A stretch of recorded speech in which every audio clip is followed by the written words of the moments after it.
Hey guys, welcome to Roadie 7 with Schutz and Boom, Season 2, Episode 19, Special Early Edition. I'm Schutz. I'm still Boom. What's going on, man? Not a whole lot. It's only been a few days. I'm not used to this, like 2-3 days and then another show. I spent the last 2 days at deer stands all over my uncle's place. I didn't shoot a thing. I refereed some basketball and saw kids shooting plenty of baskets that weren't made. I had a chance at one at a far distance. I didn't take it. I wish I could tell you some great fishing, the old wise fishing tales of, oh, you should have seen this monster. I haven't seen a single buck. Not one? Not one. There's a couple hunters on this land that I'm hunting on out at my uncle's, and they saw one at a distance, a little smaller buck. There has been camera sightings. Some of the cameras set up in the fields. Like Sasquatch? Yeah. Well, this one hunter who's actually very, very knowledgeable, he's a good guy.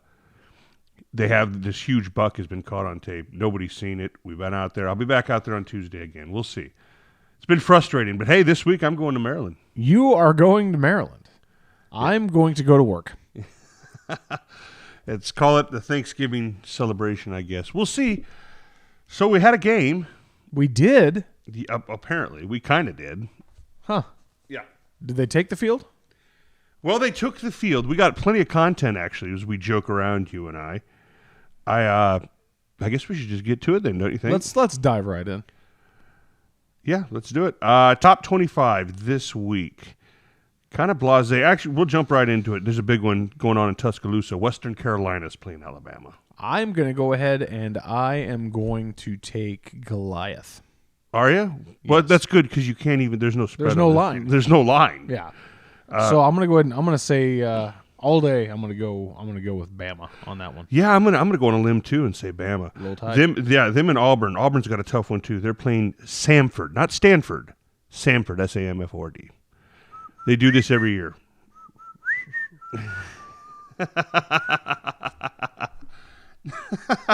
No. Yeah. War Eagle. What's the spread? Again. Okay, no spread. I'm dropping $1,000 on War Eagle all day. Yeah, I don't even think all bets are. I don't even think they take. So basically, the state of Alabama decided to take a weekend off and schedule JV squads. They're on a bye week. They're on bye weeks. Okay, good. Hey, again, good on you, SEC, for being the bigger man. Yeah, well, especially as we're winding down and it's supposed to be tougher. It is what it is. Hey, this isn't a surprise. Side note that involves these two teams. AP poll came out. Georgia actually slid ahead of Alabama in the AP poll. Alabama, that's fine, not having a Tua, and Georgia beating a quote tough Auburn team. So that's fine. Good insurance policy for the SEC. Insurance. You got to buy insurance. Everybody needs insurance. You buy insurance. So guess what happens if LSU or Georgia happen to lose? Bama just right back in there, and two SEC schools are in there again. Yep. Anyway, we digress. Oklahoma State, West Virginia. Oklahoma State by 7. Oklahoma State's 22nd ranked. Didn't West Virginia pull a bit of an upsy-oopsie last weekend? Didn't they beat K-State? They did. They're 4-6. I like Oklahoma State in this, although they're playing in West Virginia, which is kind of I'm still going to – I probably shouldn't. I should take the points here, but I'm going to drop it. I'm going to go ahead and take Oklahoma State. I'm dropping it too. I'd have to look. We never did. Boston College is playing Notre Dame. We didn't look. Did Notre Dame's sellout streak die? I didn't read. We talked about it. I don't know. I'm not sure if we'll have to look into it. I don't know either. Nothing would surprise me. They're playing Boston College, 5-5 versus 8-2. Notre Dame 16th ranked. Notre Dame by 19. Sure, why not? Yeah, why not? Texas State, Appalachian State. Appalachian State's 9-1. They're favored by 28. They're taking on a 3-7 Texas State team. Drop it. Yep. I truthfully, though, as much as an analyst as we are, I don't know much about Appalachian State. I know traditionally I never will. They pulled the biggest upset in college football history in the Big House. I know that they are really popular in the mountains. And they're they do traditionally play tough football. They do. So I'm going to go with them. Texas A&M, Georgia. Georgia by 14. Texas A&M is 7-3. Are they really that good? They're 7-3. Really? They're in the SEC. What's the spread? 14. Give me the points. No logic behind this. No research. No anything. Gut. and I've got enough of a gut. We'll get to that later. Yeah. Give me the points. I'm going to join you. I think it's a Georgia win, but I'm going to join you. This is actually what I consider. I'm going to be argued on this, but the game of the week for me. Okay. Not for anything of relevance when it comes to the playoff. I just think it's an interesting take. Baylor, I think, is they lost, as we know, to Oklahoma. Oklahoma came back from 25 down to beat them. They've had a hell of a run this year, though. 9-1 after the scandal that went on a couple years ago. They're having a pretty good season. They're playing Texas. Texas is 6-4 coming to town, 19-13. Baylor by 4. I got Baylor in this one. Yeah, I'm going to drop the points. I'm going to take Baylor as well. And I think that the old heater in Austin, Texas gets a little hotter. Little bit of a hard arse. Yeah, I think that the rear end of Tom Herman. Tom Herman? He's starting to feel. As he should. It's year 3. He's going into year. Nebraska's got some fans up and down. We don't know. This guy's a different scenario. Not much, though. Not much. Not really. SMU Navy. Navy lost to Notre Dame last week. Navy by 3. I'm gonna go with the midshipmen. So am I. Memphis USF. Memphis is 9-1. Old Charlie Strong's USF. Memphis by 14.5. For grins, I'm going to say take the points, but Memphis wins. I'm going to say Memphis wins and throw the points away. Okay. Arkansas. They're good. Yeah, they fired their coach. They are good. They fired theirs. Maybe they'll hire Mike Riley. Who knows? He's a good guy. He probably couldn't do any worse than they're doing now. Yeah, he could. Well, they're 2-8. Yeah, they could be 1-9. Or 0-10. And they would be. Yeah. They're playing LSU. LSU by 44. God, that's such a huge point spread. Screw it. Yeah. We drop. I'm not going to do it. LSU. You know what? I'm going to do it. Yep. I hate to do it. I'm going to do it because Arkansas is just a dumpster fire. But I'll tell you what. For example, last week, Ohio State, they won. They beat Rutgers 56-21. They didn't cover. It's just one of those deals where you're so high a point spread. I don't know. I think LSU will cover it though. Cincinnati, the old Fighting Fickles, 9-1. They're 17th ranked, taking on Temple at home. Cincinnati's at home, 10.5 faves. This is actually a very tough game for me to figure out and decide on. Temple, their record alone says something. Temple, we're not talking about basketball. 7-3, correct? Yes. Yeah. But I like what Luke Fickell is doing. Do we have Cincinnati this upcoming season, or is it 2 years? I believe it's next year. I'm afraid of them. But that's neither here nor there. I'd have to look on that one. It's in the next 2 years we do play them. I'm going to drop the points. I'm a believer right now in Cincinnati I'm going to join football. you. I'm going to join you. This one's kind of intriguing on the grand scale, not really, but to me it is because Kansas State, they've been up and down. Yes, they have. Beat Oklahoma, lost to West Virginia. They're 6-4. They're 24th ranked. Going to Lubbock, they're playing Texas Tech, who's 4-6. Vegas knows something. KSU by 1. Give me the point. Give you the point. Give me the point. Texas. I'm going to call this one my toss-up. I wouldn't be surprised either way this goes. Yep. Number 6, Oregon, 9-1 at 5-5. What's his name? Old Herm Edwards at our Arizona State. Oregon by 14.5. Arizona State's 5-5. Drop the points. I'm finally going to get on board with this one and say yes with Oregon. I think Oregon is going to be in the CFP. Okay. I find that hard to believe, but think about this. At some point, they're going to match up against Utah. You're talking about 2 top 10 teams. Yeah. Utah's 7th ranked. Bingo. Yeah, we'll have to see. Well, I mean, eventually Auburn's going to play Alabama. If Bama loses that one, they're out. We'll see. TCU, Oklahoma. Oklahoma's the last few weeks have been wishy-washy, man. Oklahoma, it's at home. It's in Norman. 10th ranked Oklahoma, 17.5 faves. I'm taking the points. I'm going to join you in that. And I don't know what TCU, I like their coach. I think he's a good coach. I think what they do there is tough football. I don't really care for the style, but it is tough football they do there. I'm going to agree with you. Give me the points. Oklahoma wins, but give me the points. Utah 9-1 at 4-6 Arizona. Well, Kevin Sumlin, who left Texas A&M to go there. Yes. Yeah, Utah by 21. Drop it. Drop it. Yeah. Boise State at Utah State. I think this is the Holy War.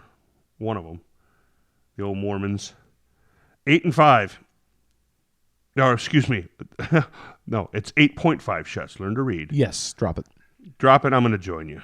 On to the Big Ten. Big Ten. I'm going to call for 2 upsets, I think. Maybe. 1 to 2. 1 to 2 upsets. Okay, well, let's start 1 to off with 2. what most people think is the game of the week.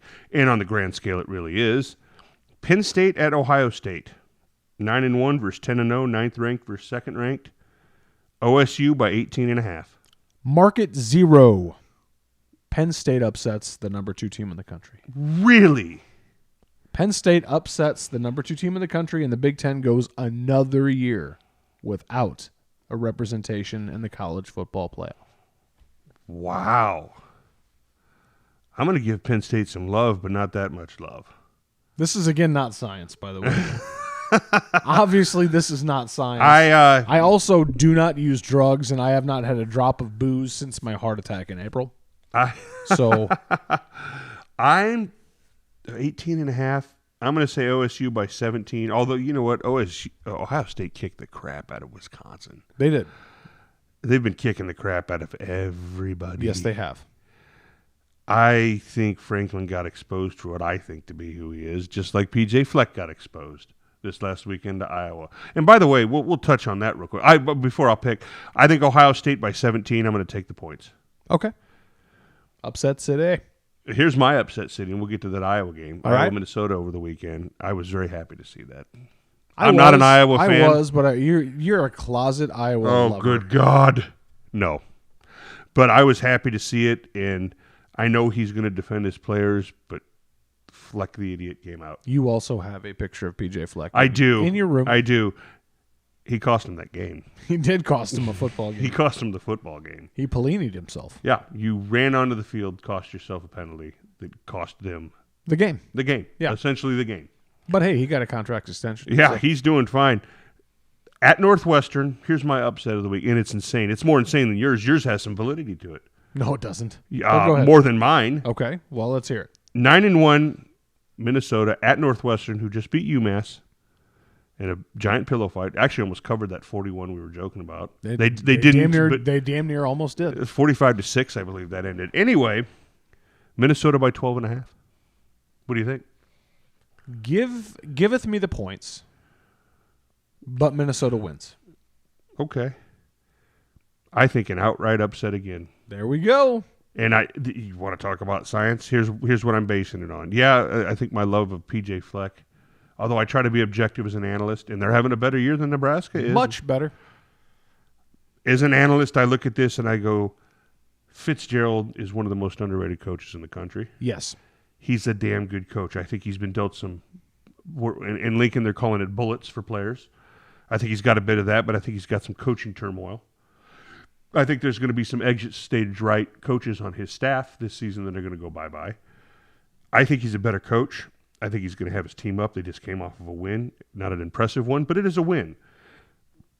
He will find a way to finish strong, I think, and that's why I think Minnesota's going to be emotionally damaged, and I don't have the faith their coach to turn it around after that. I'm going to go Northwestern, outright upset. I can respect that. Illinois at Iowa. What's that spread, yo? Illinois is 6-4. Iowa 7-3. Iowa's currently this will change after tomorrow. We're doing the show early because I'm going to be in Maryland. Iowa's going to be well in the top 20.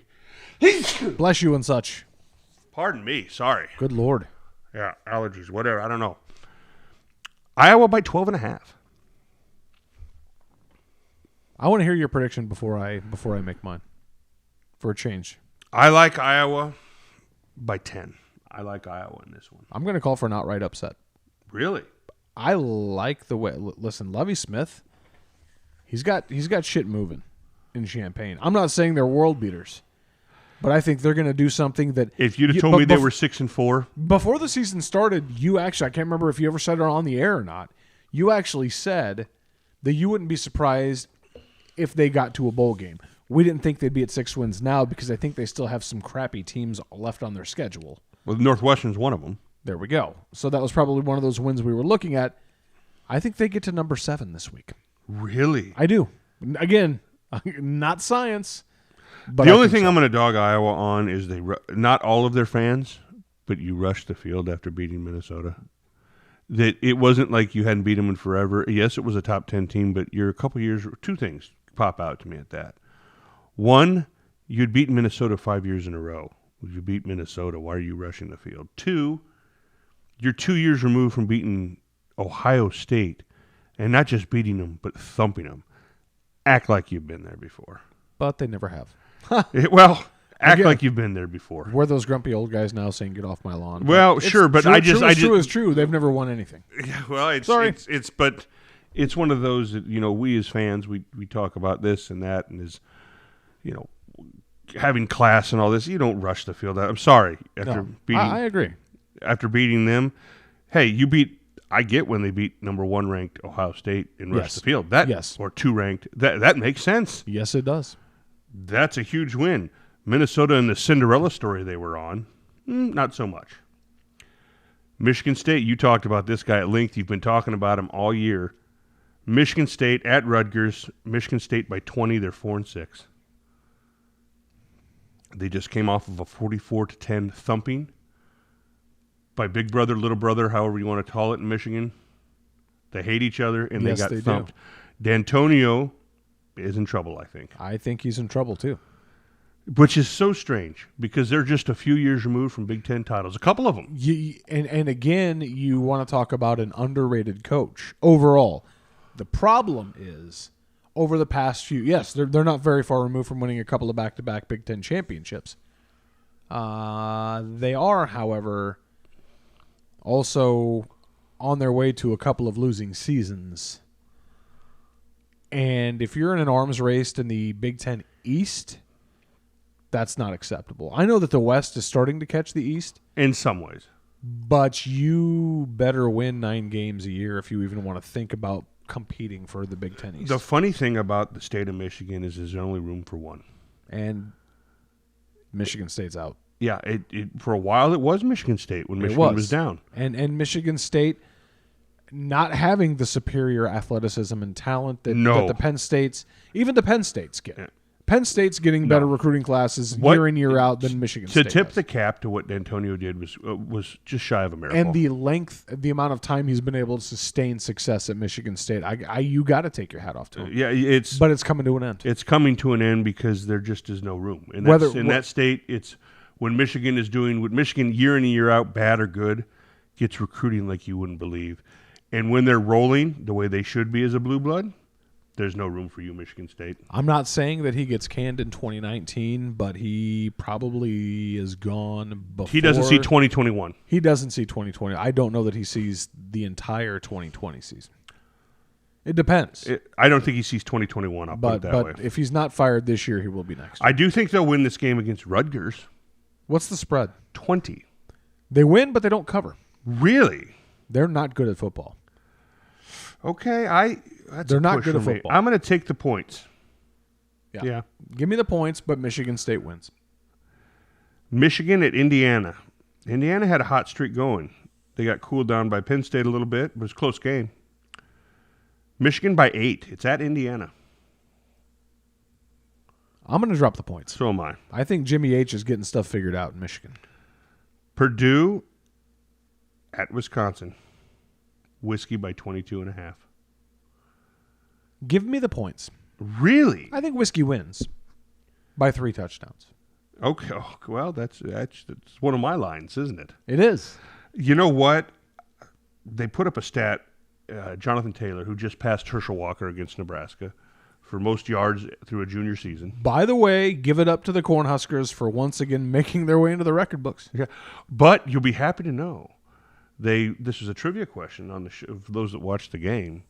You didn't get to catch it? You were working. Jonathan Taylor's average, his best average against a team, rushing yards. Everybody said Nebraska. It's not. It's Purdue. What? He averages 235 yards against Nebraska. Averages through 3 years. That's incredible. That's kind of weak, but whatever. It's incredible. It's 800 yards of rushing. When you're playing a team that doesn't 700 some odd tackle, yards of rushing. then I'm not impressed. Well, against Purdue, he averages 270.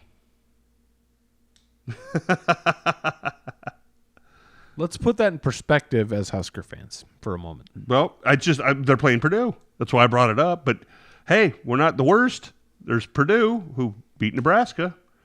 But Purdue Yep. gives up 270 to Jonathan Taylor on average. I think Wisconsin covers this. And I wonder about old Jeff Brom. I don't think this season he's going to be fine. But look at last year. Look at all this. He's in year 3 now. I think Brahmy is good for as long as Brahmy feels like being good, because they are not. Purdue is not the kind of school. Okay, everybody in the Big Ten has money. I'll concede that. Purdue doesn't have the kind of financial backing from boosters. They're going to buy a dude's contract out for $20 million or $10 million or even $8 million. Brahm's contract is not going to be bought out. If anything, they will get him down to the last few years of his deal before they can him. Okay. Just because they're not the kind of school who's going to go, we demand better. They've never had. They've had great quarterbacks. They had great quarterbacks in the 90s and early 2000s. Yeah. They had a run at quarterback, but it's Purdue. And, yeah, they enjoy Big Ten money, but I think that Purdue is one of those schools that'll just enjoy the Big Ten money and not throw it away, in the sense that they're not just going to throw it at a guy to get rid of him. Okay. I actually tend to agree with that. That's the only reason he'll stick around. So Nebraska had a game this weekend. Yeah, no. I came in from the field after not seeing a damn thing in my tree stands.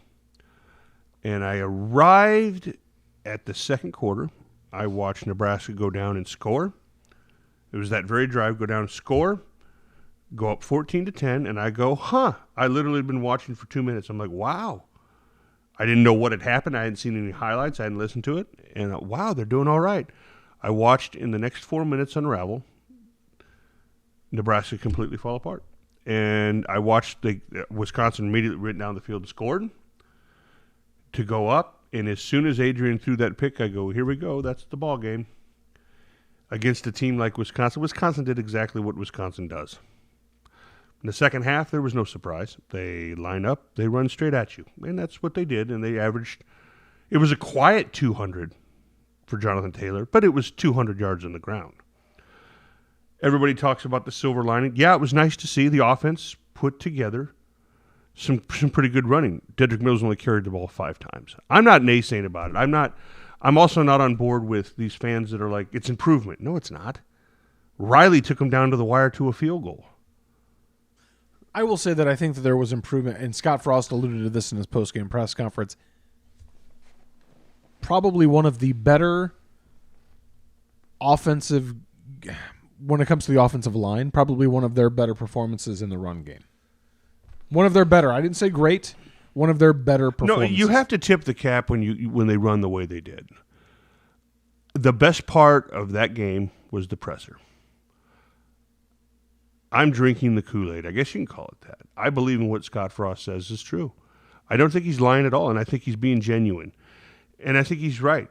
And I think what I took the most from that was what he said, and in between the lines, read it.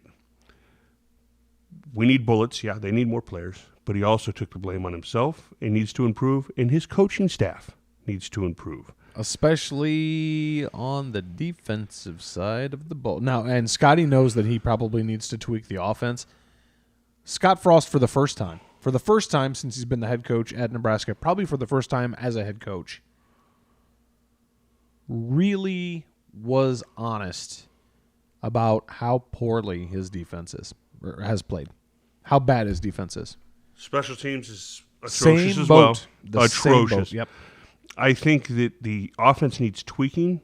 We're hoping he tweaks it. And I think he will. Well, I think he's got to if he wants to survive. And we talked about this before we went on.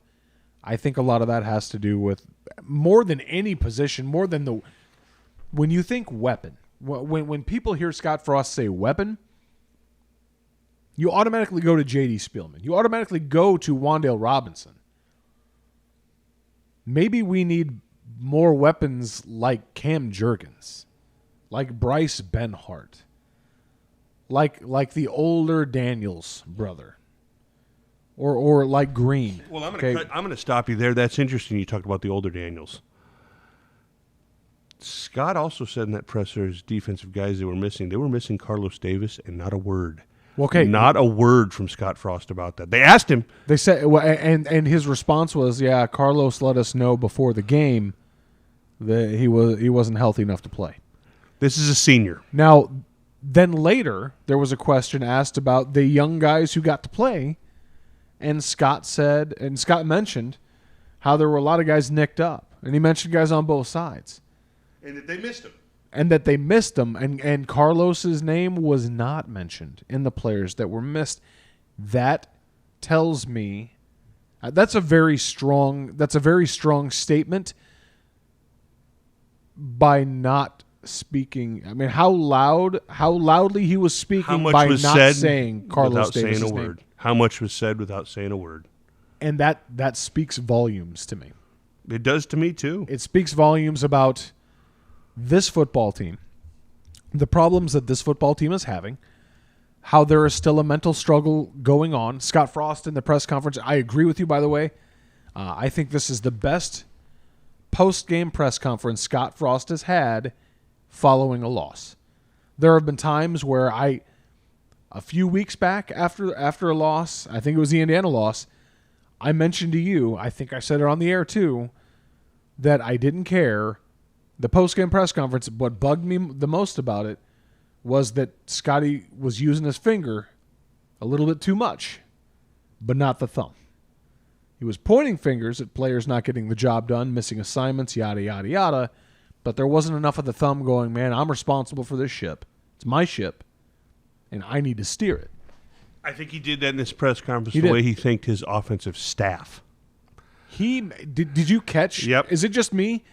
The second time he mentioned his offensive staff, it was a distinct emphasis. The inflection of for those of us who have gone to school to broadcast or be in media or public relations, the way you speak, your voice and your inflections matter. Your tone, everything about the way he said my staff. Yep. What does that say to you? What does that say? It says to me, I think, for me, I realize I've got to change some things. My staff really came in and said, this will really work, and I listened. That's kudos to him for listening. For the first time maybe in Scott Frost's career, he realized that he might not be the smartest guy in the room. Now, is he the smartest guy in the room? Yes. But that's huge. Scott Frost has an ego. You have to have an ego. Winners have egos. They do. I like it, but it could also be, to be devil's advocate here, to flip it. Tom Osborne was known for this, and I'm not comparing Scott to Tom yet, but Tom was the guru, but my staff really put together this, and they worked hard on this. Maybe that's some deep Yoda stuff with Scott, with his staff, going, listen, I'm behind you. We need to tweak some stuff. Hey, speaking of Yoda, I've been watching. I got Disney Plus. Oh, God. Guys, I got Disney Plus. I started watching it last Friday. Actually, I left here. Or Thursday. I left here. I went home. I started watching The Mandalorian. Baby Yoda.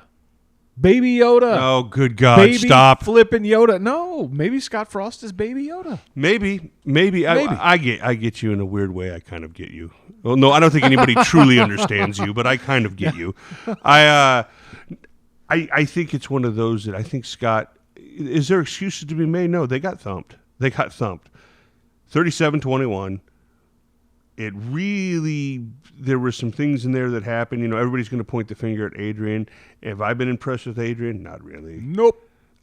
But I also can sympathize. I've watched enough football that I can sympathize with what Scott is saying. I love the fact he said, listen, I know what it's like to be hated. I don't know what's going on with this. I hate to play Area 51 conspiracy theory. You're not going to chase black helicopters? No. Why not? I'm not going to storm the fences. But I'll say this. There is clearly something going on off the field, or something had gone on off the field. Scott has addressed the media on that too. He says after this season's over, we will clear the air on some things that have gone on. He wants to focus on this team and trying to win the last two football games. I can't. Are you looking forward to the postseason presser? To the wrapper-up presser? Well, let's move on to what I'm looking forward to is getting on a plane on Thursday and heading out to Maryland. Playoffs? Playoffs. It's do or die time. It's the playoffs. It is do or die. You lose, it's over. That's it. Win or go home. For the next two, you have to win them both. Scott really impressed me with this press conference. Is that a forgive all, save all for the season? No. This season's going to be chalked up to disappointment. It doesn't matter what happens in the next two games. It really, they go to a bowl game and win that. It doesn't matter. Does it, though? I don't think it does. I don't think it matters. I say we're better off. I say we're better off losing one of the next two. I'm not saying tank this, by the way. This isn't the NFL. This isn't the NBA. I'm not saying tank a game. This isn't Dana Holgorsen down at Houston. This is not Dana Holgorsen at Houston. I think Nebraska's a better team in 2020 if they don't get 15 extra practices to go to a bowl game and they have time to go out and get the weapons Scott Frost needs and was talking about in the postgame press conference. Yes and no, but I'm going to counter you with two things. Okay. There is no doubt he needs to go get more bullets, as they're saying. Yes. He needs to get more recruits. Yes. But you also need to cultivate a Garrett Nelson. You also need to cultivate a Bryce Benhart at tackle. You need to cultivate, although he's a stud already, you still need to cultivate a Wan'Dale Robinson. Lord knows you need to cultivate what's going in between the ears of our quarterback. Practices are gold. They are. That's my first point. Okay. With younger guys, too. There's still young guys on this team that are going to be starters next year. Two, while it is extremely important recruiting, you have to sell something, right? You're a salesman going down the recruiting trail. Kind of hard to sell 4-8 for a second year in a row and things are turning the tide, as opposed to 6-6. We're going to a bowl game. The tides are turning. Do you want to be on board with this? He's already paving the runway. You heard him in the press conference. He says, this is an opportunity. It was a shout out to all the recruits, young guys to come in and play right away.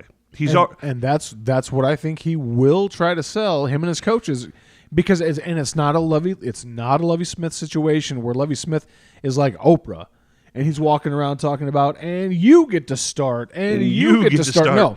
But what Scott Frost can sell to anyone, I don't give a shit what position we're talking about. Don't care. It could be a center.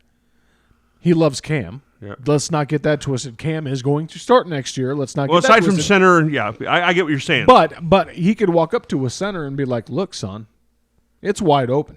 It is wide open." And when Scott Frost looks at people and say it's an open competition and it's open season, that you might be able to come in and start, he has examples he can point to, even if it's not a starting day one type thing. You want to play? Well, Garrett Nelson's a true freshman from little old Scotts Bluff, Nebraska, who just received his black shirt and actually had 5 tackles and 2 solos. It's a bit of both. I entertain and agree with you to a point, but I also think that optics has its part. Do I think that Nebraska going to probably, if they knock on wood, win the next 2 and go to a bowl game that, wow, the Motor City Bowl in Detroit's going to really mean a damn thing in the grand scheme of things? No, it's not. It's a third. You're going to go to a third-tier toilet bowl. That's your best bet at this point. Possibly get beat by a MAC team. Possibly. That's certainly on the table. But it's optics that the tides are turning. At the end of the day, we've preached it all season. We've preached it as long as we've been Husker fans, college football fans, enthusiasts, analysts, whatever you want to call it.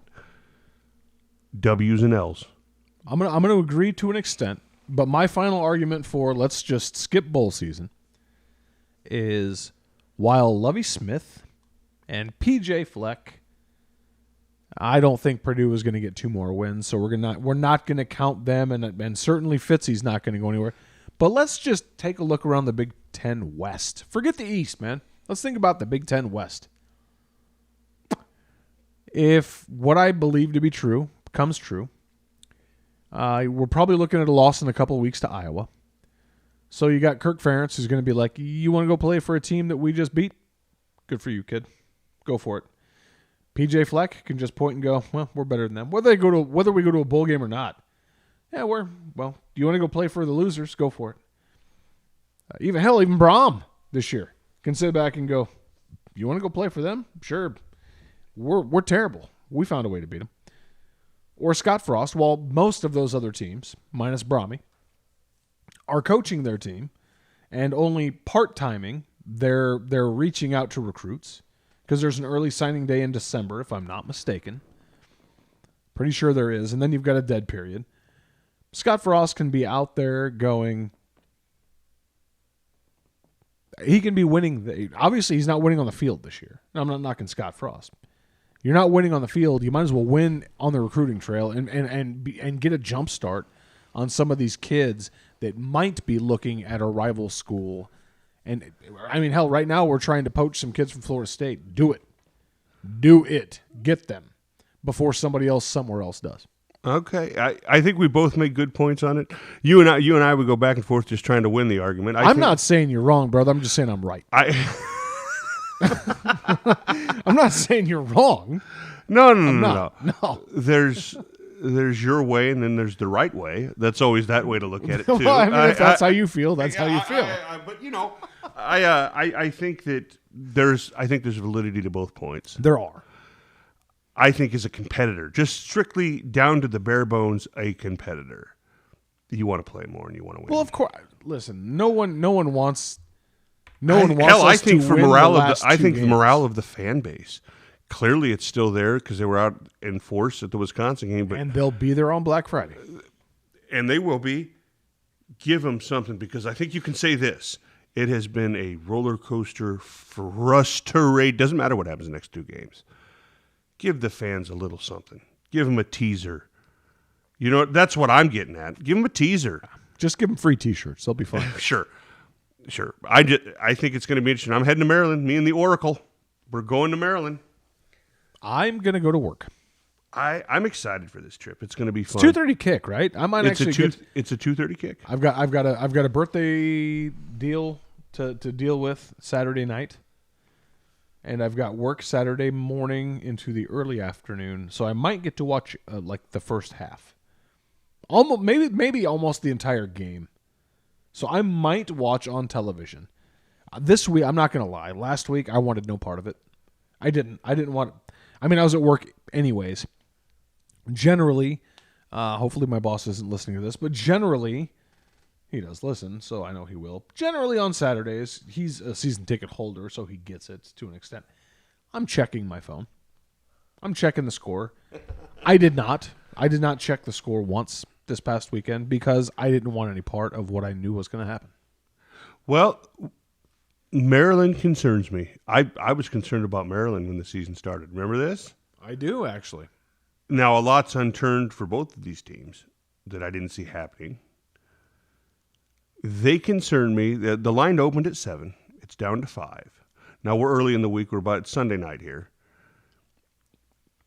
It's early in the week. We'll see what the point spread. I think it's going to jump up another point. I think it's going to sit around 6, 7. You think it's going to? I think it's going to go down to 2.5. Okay, and you're usually right up. You're horrible at picking teams. You're great at lines. You're great at lines. I'm good at dropping the line and where it's going to go, and then I don't get the game right. However, I'm usually only wrong with Nebraska when I pick them to cover. So especially this season. Well, that's actually a 10, 15-year trend. But this team concerns me because while the record doesn't imply it, they've got athletes. The old DMV, we were joking. We continue to joke about the DMV. They've got guys that if they get the edge, which Nebraska's defense. They can't write in cursive, but they can play. Yeah, well, Shoelace was great for Michigan. He didn't even tie his damn shoelaces. Listen, they take the edge, which Nebraska's defense has been so weak at, stopping the edge. Now, Wisconsin was a different story. They couldn't. That's Wisconsin's Wisconsin. They do what we've beaten the dead horses. They run power football, and they ran right up the middle, and there's nothing Nebraska could do. And Nebraska's biggest weapon up the middle was out. Nebraska, this whole season, has had a real problem with the outside linebacker and covering the edge. And Maryland attacks the edge. They have the horses. It's not Ohio State horses, but it is enough horses that if they take an edge, they're gone. They have a couple of them. That concerns me. Would I be surprised if this game is a shootout? Not at all. Would I be surprised if Nebraska can go in there if they continue to? Well, let me back it up. I would like to see Nebraska have something consistent. What do I mean by that? There's the only thing that's been consistent about this team is inconsistencies. I'm talking about offensively. You ran well against one of the best defenses in the country. Correct. Do it again. Correct. But they won't. That's what I'm talking about. If you want to see, well, maybe not. Well, there's nothing to prove to point to it. But I would like to see run the ball again. Scott, you say you want to tweak these things, and Scott does want to run a running offense. He does. The problem is Scotty hits the frickin' panic button way too quick. And then he doesn't stop hitting the son of a bitch once he starts. Yeah. It's just poke. What happens? What happens? Nebraska's up, okay, or they always start strong because I don't think anybody scripts the beginning of a game better than Scott Frost in the nation. Nobody scripts it any better than Scott Frost. What Scott Frost, he might have the ability to do it, but I think this is kind of it's a habit thing. I used to be a smoker. Smoked pretty heavily, a pack a day. Sometimes a pack and a half until the heart attack, then I quit. Haven't had a cigarette since. But it was a habit. Scott Frost's habit is we're down 10, oh shit, sling it, abandon the run game. You've got a quarterback who's having a hard time making decisions, having to make even more decisions. It doesn't work out. Your team loses a football game. Here's why I think you're a little off. A little. That's proof is in the track record so far this season. However, this last game, they were down, and Adrian took off on a brilliant run, 45, 50 yards. I question some of the calls. Was it an RPO or a designed run, though? It was a run all the way. It looked a run all the way to me. That's okay. It did to me. And he took off, and it was brilliant. He ran the ball. Now, I was a little surprised at Dedrick Mills only getting 5 carries in the second half. But maybe, and this is a huge maybe, I tend to agree with you, stick to the run game. If they can do that, I will feel so much more comfortable at Nebraska winning if they can stick to the ground game. Adrian in that last game showed signs of brilliance. He did. And he showed signs of same old this entire season. He showed signs of brilliance, and then he dropped back to pass. What did you say? What are the numbers? Touchdowns to interceptions? He's 8 touchdowns, 7 interceptions. Yeah. He threw his first touchdown since the Illinois game. Let's put this in a little bit of perspective here. I don't have the numbers in front of me, but I'm willing to venture that right now, at least in the past few games, Adrian Martinez's quarterback rating probably not much better than the last Martinez who started for Nebraska. Passer rating, quarterback rating. I'm willing to bet he is not much better, probably a little better, but not much better than Taylor Martinez was throwing the football. I'm pulling it up. He's been indecisive. He has made poor decisions, and I'm not. Look, he's still a teenager, right? Or maybe he hit 20. I don't know. I think he's 20. But he's they can't be good. The numbers can't be good. He's 123 of 208. Yeah. 1,712 yards, 8 touchdowns, 7 interceptions. Okay. I just looked up the power index. Nebraska's favored by 5. According to ESPN's Football Power Index, Maryland 50.7%. It's a toss-up. It's an absolute toss-up game. Their quarterback, 11 touchdowns, 5 interceptions. He's 83 of 168. He's under 50%, just under 50%. Yeah. And he's a good I've seen him. He's an athlete. They have a team full of athletes. Yeah, they do. It's one of those that if Nebraska, my keys to the game are this simple: run the damn ball. Now Scott wants to run the ball. We talked about this before the show. He wants to run the ball. Stay convicted to that. Then run the damn ball. You've been losing. If you're going to turn things around and you're going to drive home a point, then drive home the point. Absolutely, and you're spot on. I think your analysis right here, if they want to win, is spot on. I don't think Scotty will do it, and you could be right. Just because trends, just by looking at the by tendencies, this football team this year, I just don't know if they will. How many times have we said that this year? Just run the ball. Well, how many times has Nebraska out-yarded the team and lost? At least 4. Hell, there was one game where we out-yarded the other team by 400 yards and only won by 4 points and probably should have lost that football game. Yeah. This offense, and I think Scott's seeing it. Now, you're right. You may be absolutely right, and he doesn't see it until the end of or tweak it until the end of the season.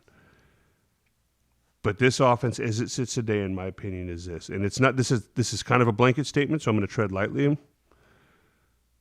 That Chip Kelly offense of spread it around, open in spaces. Let me put it to you like this. That offense looks great until it gets to the 20. That offense looks great until the space runs out. And you can open it up, and now you've got to be able to do something pretty solid.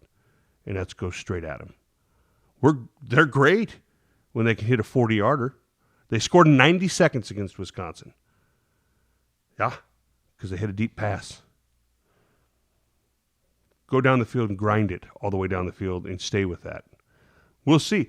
I'm not saying yes. I can certainly see your side. What's your predictions? Let's get to it. Nebraska by 5.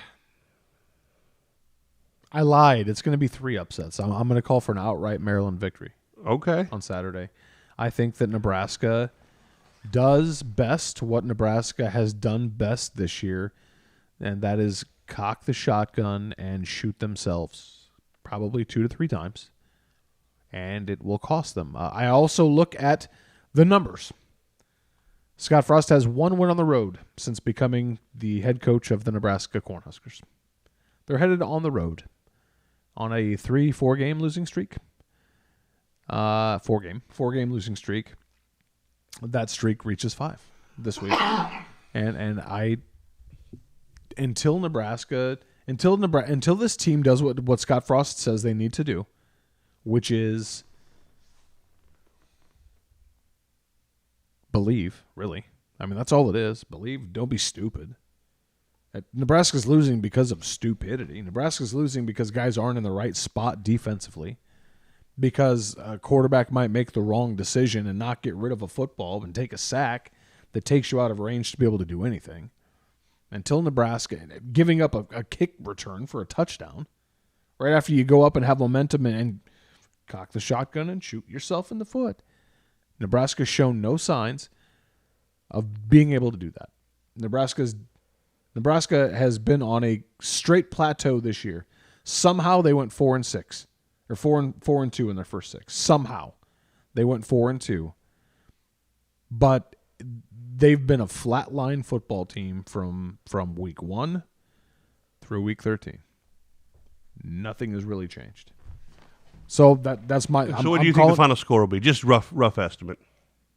Well, Scott Frost alluded to once his defense can start holding teams under 30 points, shouldn't be too much to ask against some of the teams in the Big Ten West. I'm going to say 42. I'm going to say they put up 42.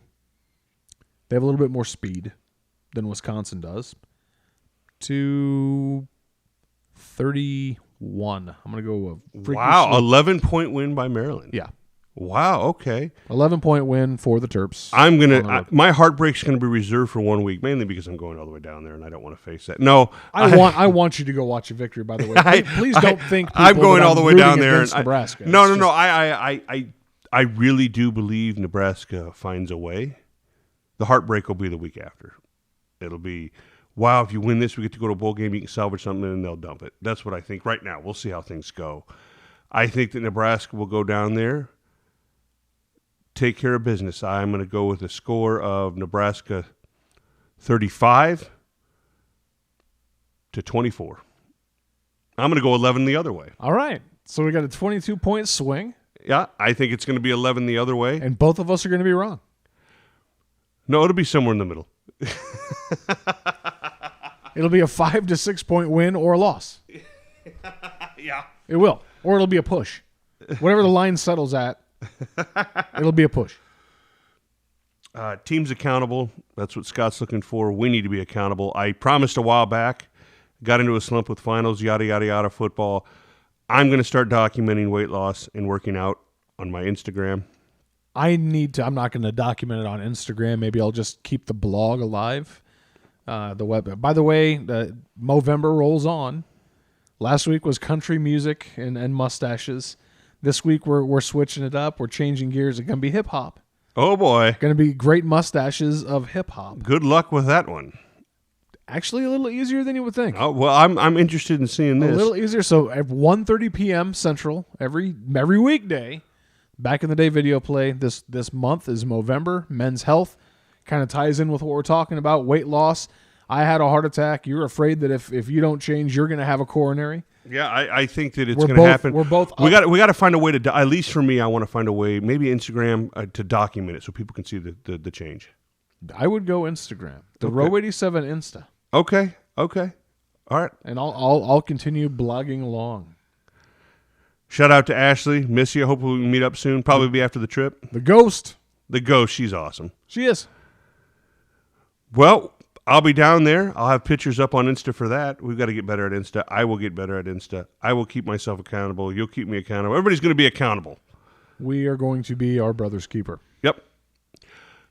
So with that, I will have stuff, I'm sure, pictures, posts. My post-game reactions for some reason on Facebook are not coming through. I've stopped it. We're going to suspend it. I'll try to see what I can do down in Maryland. And by the way, I did not do a studs and duds this week. For the first time all year, I did not do a studs and duds. Well, goddammit, get on it. Here's why. I didn't watch a single highlight of the game. Literally box scoring it alone. I didn't think that would do it justice. And honestly, at this point, it's beating a dead horse. Because it's the same guys every week, generally, who are studs. And it's getting very hard to find studs. It really, really is. Now, I mean, obviously, I would have won. There's actually, I could spit them off just by the box score. McConaughey Noah, you got Dedrick Mills, and JD. There you go. And then duds, 11, the entire defense. 11 guys on defense. And there you go. I could write that, but I've been writing the same shit all year. And I know some might say it's lazy. I still did my weekly thing where I go to a coffee house and I write out the whole music thing for Monday through Friday and get all those scheduled to go. So I'm still working on the website, but honestly, I didn't see a point in studs and duds this week. That's fair enough. We're spitballing. More information coming down the pipe. Like us, follow, share our content, please. Share. It's going to be exciting. It's going to be a good week. Boom, it's going to be a good week. I got a lot to get going. You're optimistic, and I am doom and gloom boom. Doom and gloom boom. Well, we look forward to seeing you guys next week. With that, I am Schutz. I'm Boom. We'll see you then.